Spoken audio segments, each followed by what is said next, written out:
Hello everyone and welcome back to another episode of the Carlisle United Career Mode Save. This is episode number 17 and yes, it is season 2 and today is the second part or second episode of season 2. If you haven't checked out the first one, which is the previous episode, please do check it out as it's the opener of season 2. And to start off today's episode, we did put in another bid for Lewis Gibson. We tried to re-sign him on another year on loan, and Marco Silva said yes, fine, you can take him for another season. But Gibson, having grown a few overalls in the past year with us, decided to turn us down, and yeah, so we have to stick with what we have, the 4 centre backs that we currently have, and potentially look for new centre backs on the free agents list, or hopefully any new youth squad boys come around. But we did have another loan bid for Dylan Shaw, this time from Stevenage, and hopefully he accepts this loan deal, as it would help him grow and get more minutes over the next one season.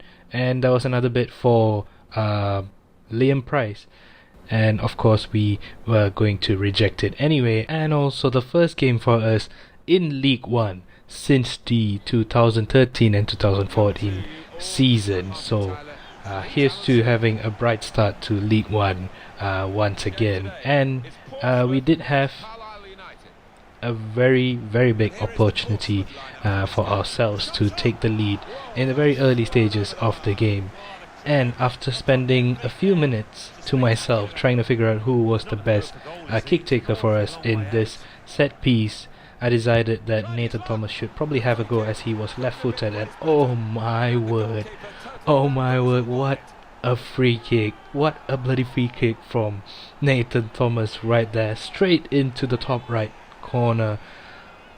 I don't know how he got it over and under so fast in such a short distance, but we're not complaining. And it, like, if you see that, it is right at the corner.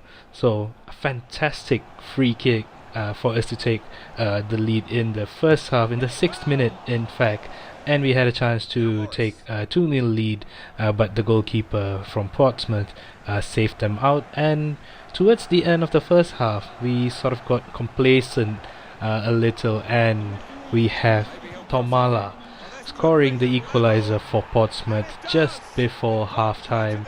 And it was a brilliant header. Like, if you see the replay, the ball is just behind him, the ball comes just behind him, and he sort of jumps backwards and adjusts his head and neck just in time to hit it in, like, with a looping ball over the top of Lewis Gray. And yeah, it was a frustrating way to go into the break, conceding in the very last minute of the first half. But we did have a very good start to the second half. Once again, we seem to be having good starts at the half, so we should probably maintain that tactic. But it is Billy Gilmore scoring on his debut. When I actually scored this, I was screaming at the top of my lungs, like, Gilmore! Yeah, I was very excited for the young boy to start for us, and he does score on his debut.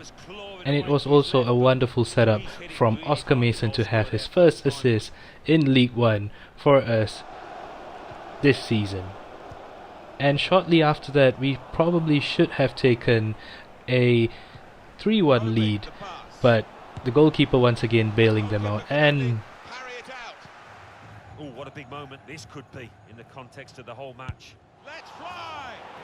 Yeah, I usually do this when there's a free kick for the opposition in a close sort of range. I usually shift it to the goalkeeper, but see, I moved Gray towards where I thought the ball was going, and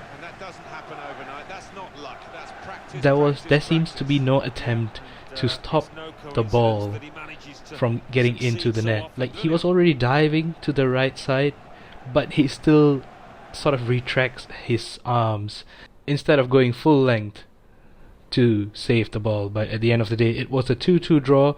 And a point from the first game against Portsmouth, I'm not going to be complaining too much. Man of the match performance from Billy Gilmore.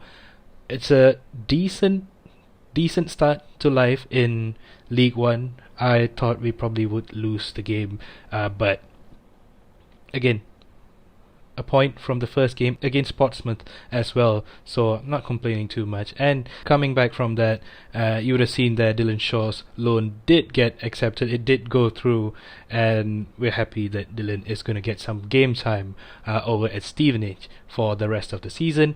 And something funny happened right after the game, where Kennedy and, was it Glendon? Yeah, it was Glendon, came to us after playing literally one game. And if I'm not mistaken, I started them in the pre-season tournament as well.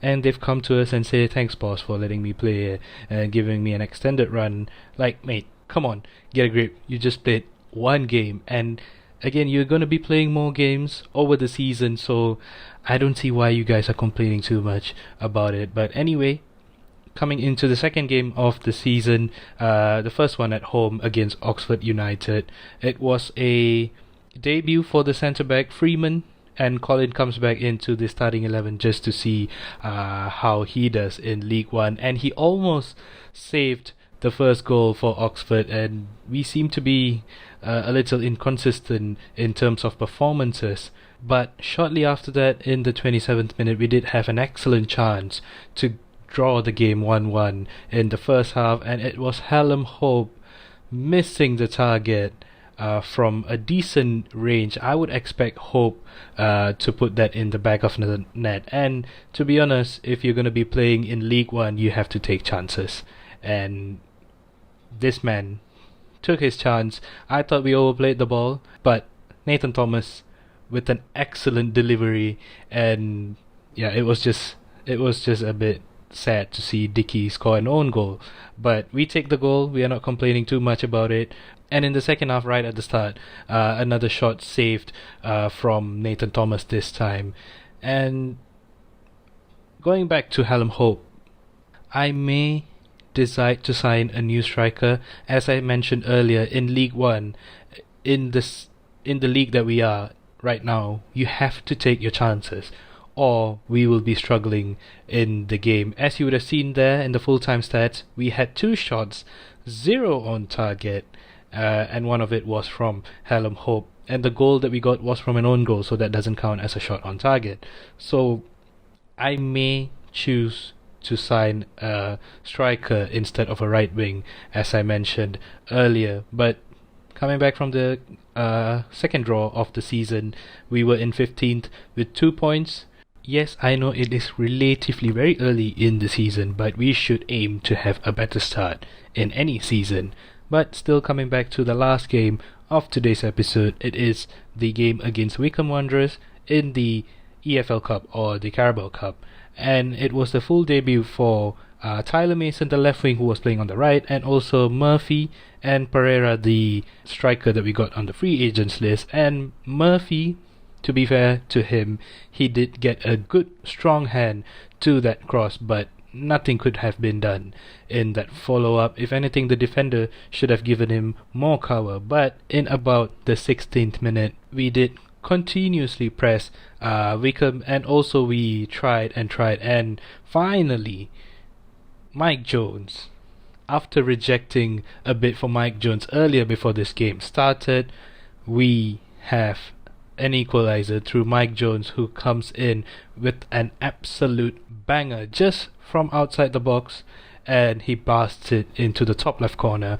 of the net. And we were quite unlucky to not have gone through 2-1 up before halftime, as this wonderful chip from Arthur gets cleared off the line. And once again, yeah, we were quite unlucky in that instance. I mean, what were the odds that the defender could have gotten there in time? But we did have another chance towards the end of the first half, where Pereira this time hits it straight to the goalkeeper, and in the second half as well, in about the 52nd minute, it was Pereira once again hits it just off target. And this Mason guy, this Tyler Mason guy, looks really well on the right wing, but there was something worrying. Right after that, it was Arthur who was limping from an attempt to a shot, and hopefully it wasn't too bad. But we did get a winner towards the end of the game. It was one of our academy products. It was Brendan Clark, who had just came on, I think a couple of minutes just before that, and he got the winner. And that is a prime example of not giving up. And also the strikers that we have coming through from the academy, they seem to be a little bit more hungry for goals. And if those sort of hunger continues and they keep scoring, then I might opt to start them ahead of the current striker that we have, which would be Hallam Hope.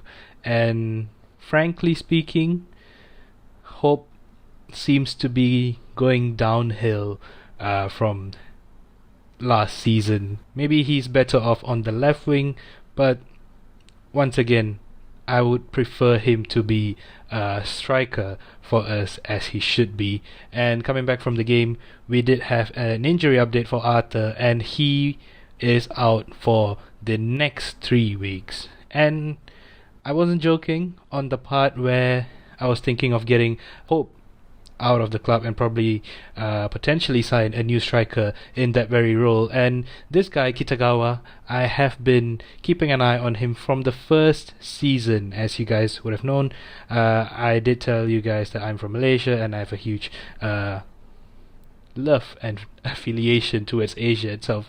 And in the game we have, in terms of representation, we have Japan, China, Korea, and yeah, so I tried to get him on board, but they weren't happy with the player exchange that we have. I mean, rightfully so. We have players who are mid-20s to late 20s, and their potential or even their starting overall isn't that great. It's like mix between early 60s to mid 60s in terms of overall. So also tried it against Leon for Leo Griffiths, another player that I had my eye on for some time, but that would end in vain as well.